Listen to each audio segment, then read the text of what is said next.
When people talk about the birth of economic thought, they usually jump straight to Adam Smith, Karl Marx, or maybe Aristotle if they remember their history classes well. But the true story doesn't begin there. Hidden in the medieval world is a voice that rarely appears in Western textbooks.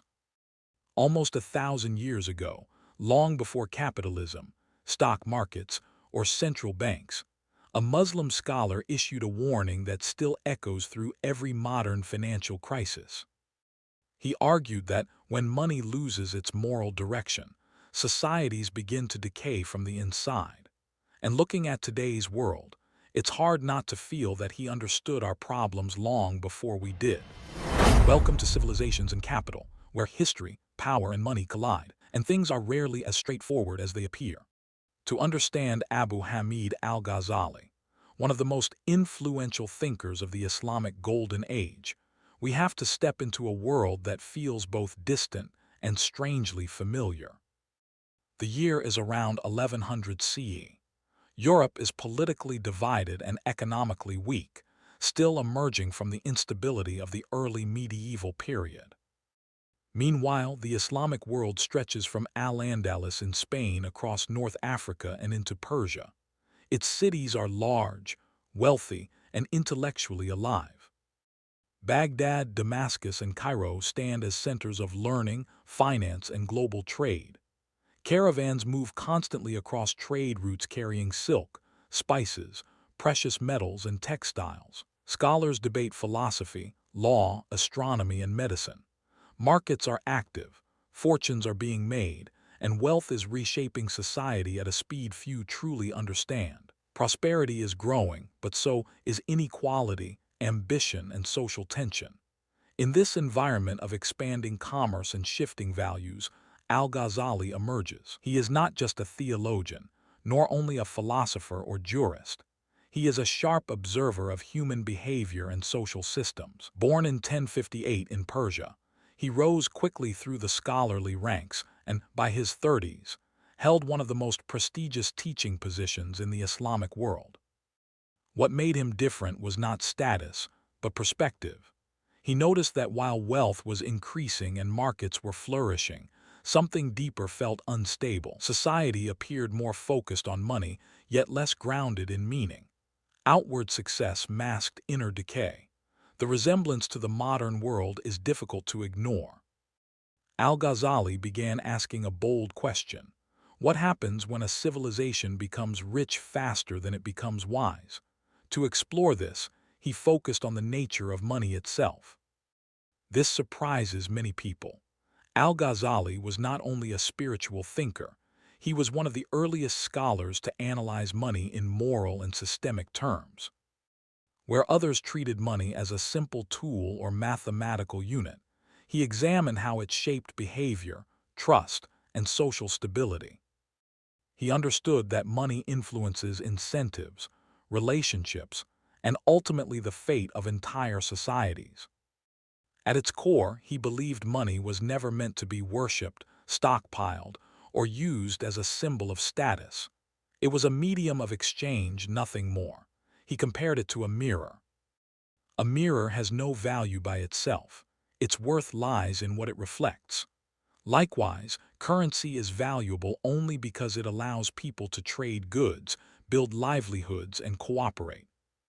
From this idea came one of his most important economic insights.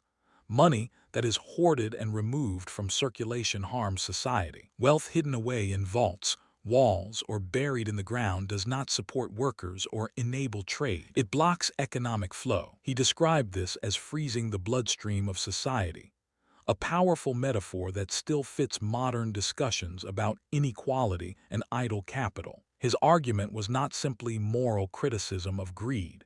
It was systemic analysis. When large amounts of wealth stop circulating, scarcity appears even when resources exist. Markets distort, prices rise unpredictably, and ordinary people suffer.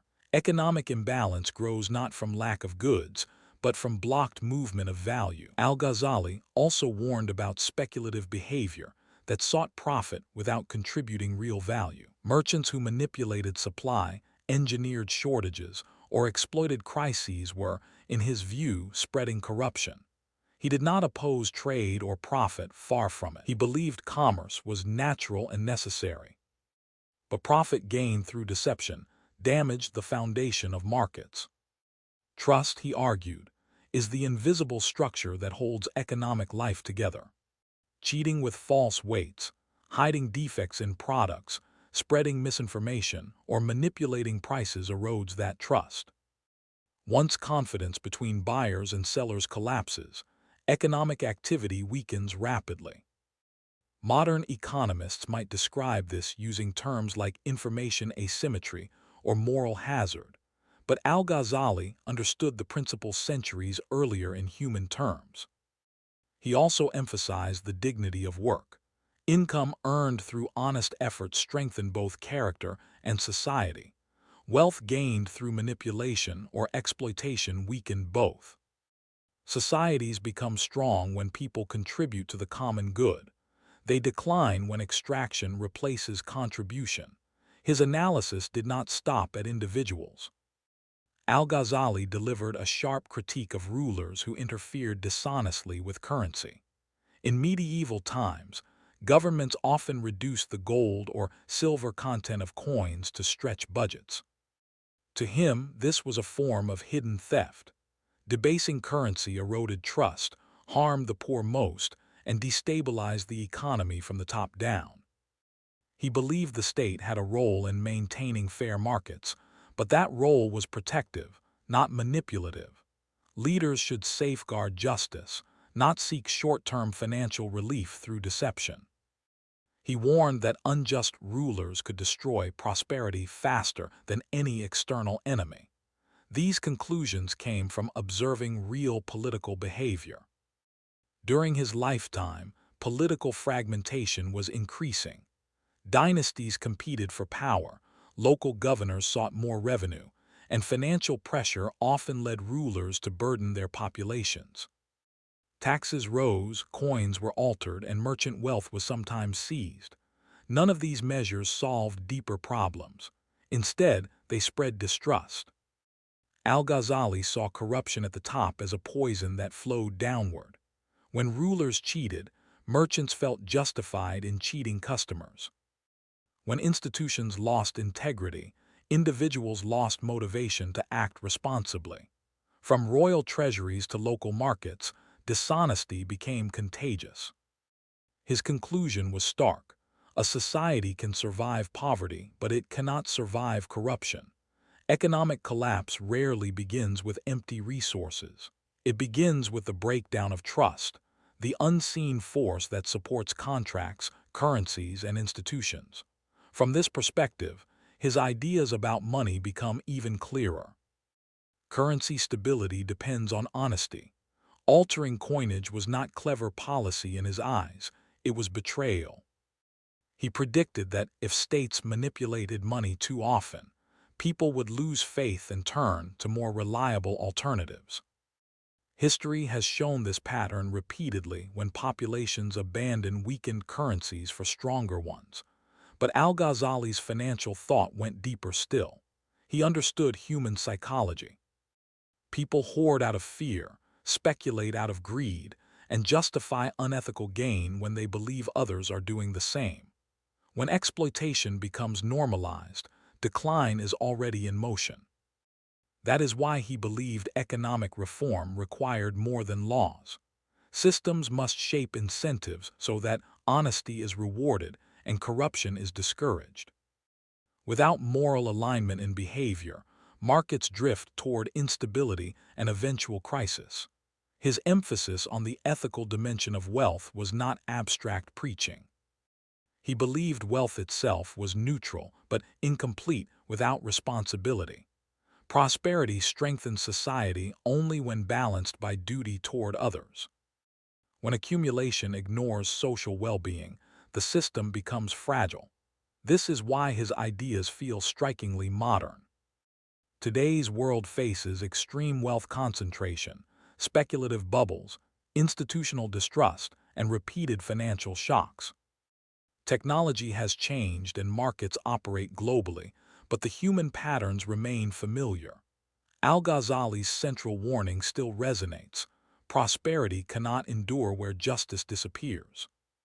Economies do not fail only because numbers collapse. They fail when trust collapses. When fairness erodes, the structure holding markets together begins to crack. He understood that money is not merely metal, paper, or digital code. It is part of a moral ecosystem built on shared belief. When that ethical foundation weakens, financial systems eventually follow. A scholar writing nearly 1,000 years ago recognized a truth: modern societies continue to relearn the hard way. When wealth becomes disconnected from responsibility, decline is only a matter of time. History may not repeat exactly, but its patterns are clear for those willing to see them. And if a thinker from the 11th century could see the dangers of moral decay in financial life, perhaps his message is not ancient history at all, but a warning meant for us.